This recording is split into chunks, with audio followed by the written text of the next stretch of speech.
Hai semua, di sini kita akan menjelaskan pandangan ekonomi dari kaum fisiokratisme merkantilisme. Pasti kalian bertanya-tanya, apa sih itu merkantilisme? Merkantilisme berasal dari kata merkan yang artinya pedagang. Namun, secara umum merkantilisme merupakan kebijakan yang dirancang untuk mempertahankan dan meningkatkan kemakmuran negara melalui regulasi ekonomi.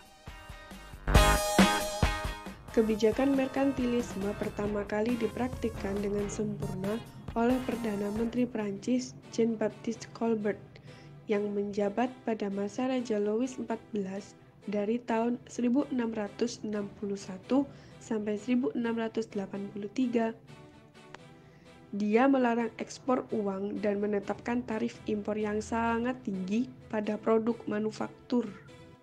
Diperkirakan kebijakan merkantilisme telah muncul sejak pada abad 16 sampai dengan abad 18, di mana pada saat itu mulai muncul negara nasionalis yang mendobrak kehidupan sosial ekonomi feodal dan kekuatan spiritual gereja yang merupakan cikal bakal munculnya kapitalisme. Dan pada masa ini juga imperialisme Eropa dimulai. Peperangan banyak terjadi antar negara yang dipicu oleh ajaran merkantilisme tentang kebutuhan akan pasar.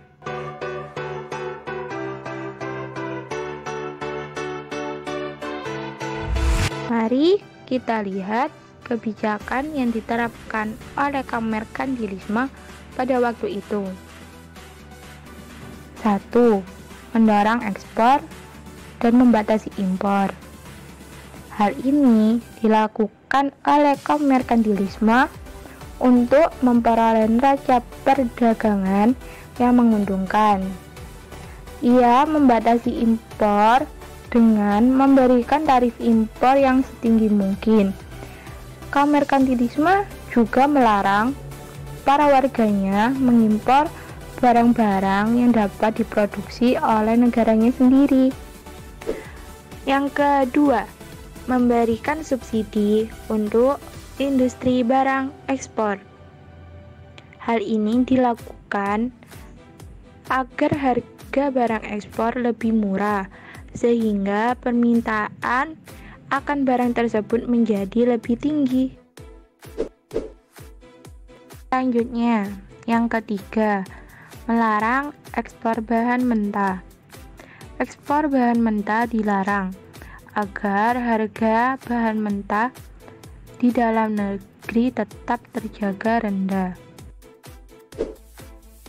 Lalu kebijakan yang keempat, yaitu mempertahankan harga barang tetap rendah dengan memberikan upah pekerja serendah mungkin. Kebijakan yang kelima dan keenam, yaitu memperoleh daerah jajahan dan melakukan monopoli perdagangan. Karena merkantilisme yang diyakini sebagai sebab utama negara-negara di Eropa melakukan kolonialisme, inilah yang memunculkan kebijakan kelima dan keenam.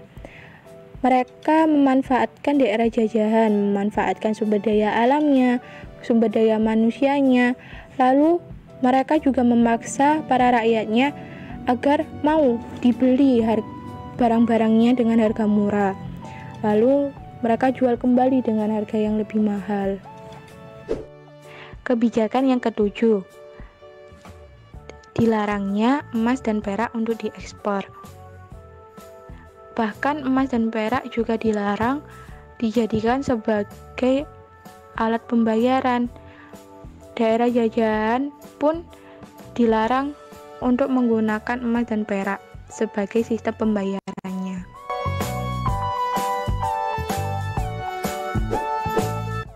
Nah, pandangan mereka tentang pemupukan logam mulia merupakan simbol kemakmuran dan kekuasaan yang dilakukan dengan menghambat perdagangan. Itulah yang memunculkan kebijakan-kebijakan tersebut.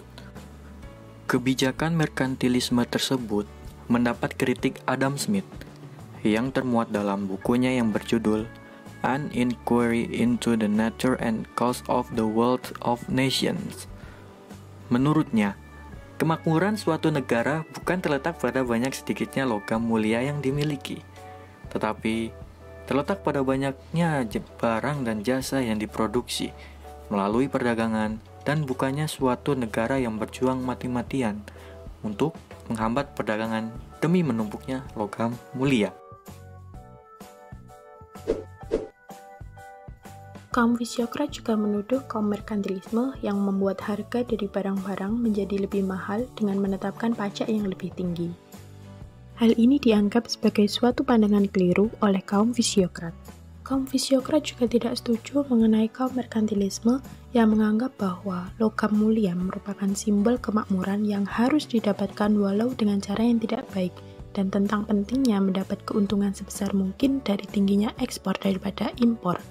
Mereka mempercayai bahwa alam akan mengatur semuanya, dan semua pihak akan berakhir dengan bahagia. Kaum fisiokrat percaya bahwa sistem perekonomian itu mirip dengan alam yang penuh dengan harmoni. Untuk itu, ia membiarkan manusia melakukan yang terbaik untuk dirinya sendiri dan memberikan kebebasan tanpa adanya campur tangan pemerintah. Berbeda dengan kaum merkantilisme, kaum fisiokrat menganggap bahwa sumber kekayaan yang paling nyata adalah sumber daya alam.